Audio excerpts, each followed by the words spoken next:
मैं doctor Dinkar Tripathi, assistant professor Firoz Gandhi college Raebareli, आज YouTube के माध्यम से आप सभी के मध्य डिटेरेंस थ्योरी अर्थात निवारकता सिद्धांत या अवरोधक सिद्धांत विषय पर चर्चा करूंगा।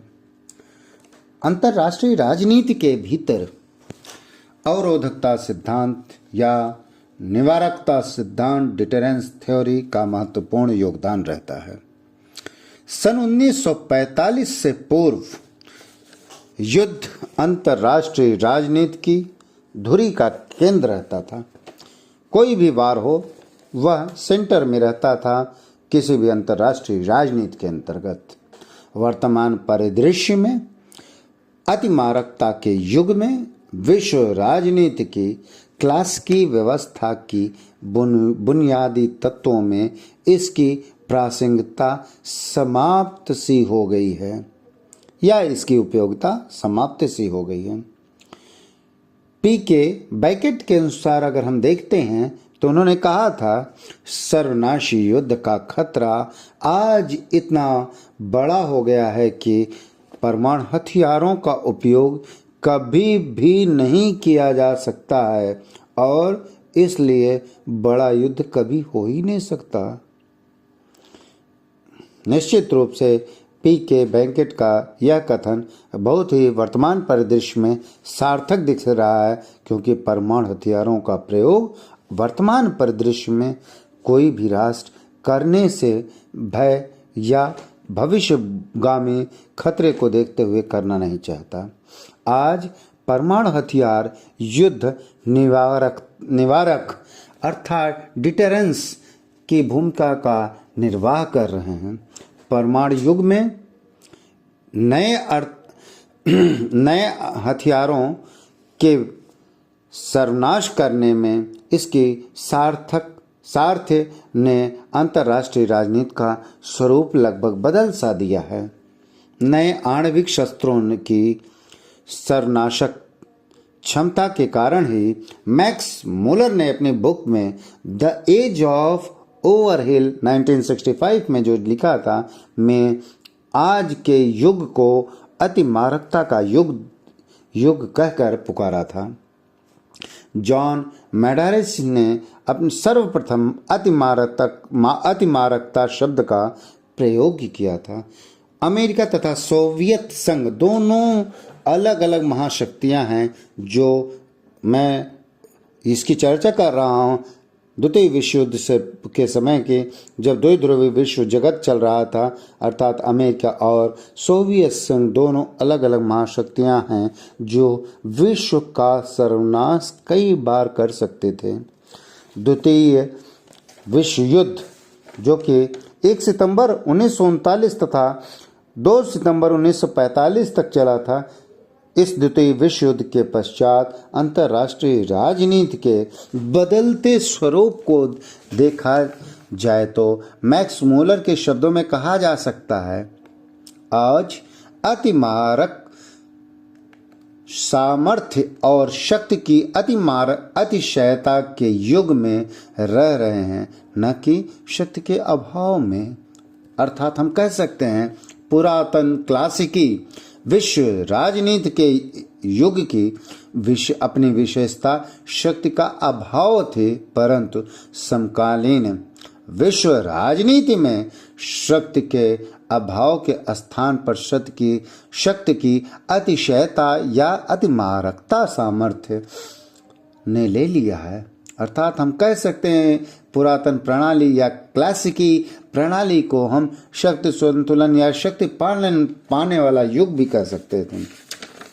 समकालीन अंतर्राष्ट्रीय राजनीति के बदलते स्वरूप के कारण रॉबर्ट ओपेनहीम तथा मार्गेंथाउ जैसे राजनीतिक विद्वज्जनों के मतों को हम एनालिसिस करें तो पाएंगे कि अब विश्व की विदेश नीति की दृष्टि में एक प्रकार की गंभीर दुविधा उत्पन्न हो गई है।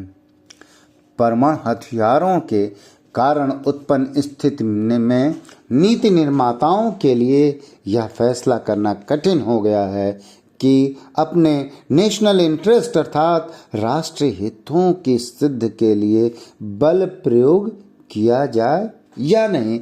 यही निवारकता सिद्धांत का मूल पॉइंट है, अर्थात डिटेरेंस थ्योरी का ये मूल पॉइंट हम देख सकते हैं। अगर हम डिटेरेंस थ्योरी के कंपोनेंट्स की बात करें, कंपोनेंट्स ऑफ डिटेरेंस थ्योरी, तो कंपोनेंट्स ऑफ डिटेरेंस की बात करें तो इसे हम 3 टाइप्स में बांट सकते हैं। Capacity, first point, capacity, is it any country has capacity for the target of war, हम कैपेसिटी की बात करेंगे। सेकेंड पॉइंट आता है क्रेडिबिलिटी, थर्ड पॉइंट आएगा कम्युनिकेशन, हम संदेश का संप्रेषण कैसे कर रहे हैं। Ability to send message in that you publish, finish करने के लिए हम कैसे मैसेज दे रहे हैं कि हम आपको फिनिश कर सकते हैं किसी भी राष्ट्र को। और क्रेडिबिलिटी की बात करें तो 1950 की हम कोरिया के संदर्भ में इसको अध्ययन कर सकते हैं। और क्रेडिबिलिटी की बात करें तो अगर आपके पास न्यूक्लियर पावर जैसी पावर क्षमता हो तो आप इसको समझ सकते हैं, अदरवाइज आप में कैपेबिलिटी है ही नहीं, अर्थात न्यूक्लियर पावर की क्षमता। इस डिटेरेंस थ्योरी के पीछे एक लॉजिक, एक लाइन में मैं कहना चाहूँगा, if you want to peace then you prepare for the war, अगर आपको शांति चाहिए तो वार के लिए तैयार रहें। इस साथ ही आगे मैं इसको बताऊंगा कि कोरिया संकट या कोरियाई संकट, जो भी कोरियाई युद्ध हुआ था, अगर हम उसकी चर्चा करते हैं तो 25 जून 1950 से लेकर के 27 जुलाई 1953 में उत्तरी और दक्षिणी कोरिया के मध्य युद्ध हुआ था। यह शीत युद्ध काल में लड़ा गया सबसे पहला और सबसे बड़ा संघर्ष था। उत्तरी कोरिया की बात करें तो उत्तरी कोरिया के समर्थन में कम्युनिस्ट सोवियत संघ तथा साम्यवादी राष्ट्र समर्थन में खड़े हुए थे, और वहीं पर दक्षिण कोरिया की अगर हम बात करें तो उसके समर्थन में अमेरिका जैसे राष्ट्र खड़े हुए थे। तत्कालीन परिस्थितियों को देखते हुए उस समय भी अमेरिका राष्ट्रपति ने, अमेरिका के सेनापति जनरल मैराथन ने चीन पर बमबारी करने के लिए एकदम तैयार हो गए थे, पर अमेरिकी राष्ट्रपति तात्कालिक राष्ट्रपति ट्रूमैन ने इसे रोका और कहा, जनरल मैकार्थर समग्र अर्थात संपूर्ण या बड़े युद्ध छिड़ जाने की जोखिम लेने को हम तैयार था, किंतु इसके लिए हम तैयार नहीं थे। अर्थात हम जानते थे कि हम अगर जोखिम ले लेंगे युद्ध को तो कोई भी दोनों राष्ट्र न्यूक्लियर पावर जैसी क्षमताओं का प्रयोग करके संपूर्ण विश्व जगत को परेशान तहस नहस भी कर सकता है। यही इस निवारकता सिद्धांत का मूल पॉइंट है कि अगर हम ये जान रहे हैं कि सामने वाले राष्ट्र के पास न्यूक्लियर पावर जैसी चीज़ें हैं तो वो अवरोध कर रहा है, वो युद्ध करने की चीज़ को रोक रहा है। ठीक इसी प्रकार सन 1962 के अंतिम दिनों में क्यूबा संकट के दौरान अमेरिका तथा सोवियत संघ में छिड़े युद्ध को अगर हम देखें तो युद्ध छिड़ जाने का खतरा उत्पन्न हो गया था।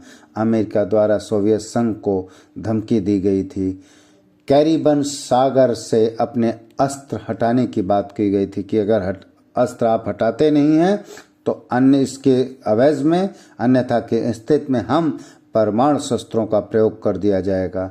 ऐसे स्थितियों को देखते हुए सोवियत संघ ने अपने परमाणु अस्त्र वहां से तत्काल प्रभाव से वापस किए थे। अर्थात इस उदाहरण को हम देख सकते हैं कि ये अवरोध, युद्ध को अवरोध करने की स्थितियां लाया था। अर्थात निवारकता सिद्धांत, डिटेरेंस थ्योरी यहाँ पर इम्प्लीमेंट होती है। ठीक इसी प्रकार से भारत के संदर्भ में अगर देखें, उदाहरण देखें तो जो 13 को घटना हुई थी, भारत के 13 दिसंबर 2001 को भारतीय संसद पर आतंकवादी हमले हुए थे। उस हमले को देखते हुए तात्कालिक प्रधानमंत्री अटल बिहारी वाजपेयी ने सीधे तौर पे कह दिया था, समय आ चुका है, अब आर पार की लड़ाई लड़ने की बात कही थी।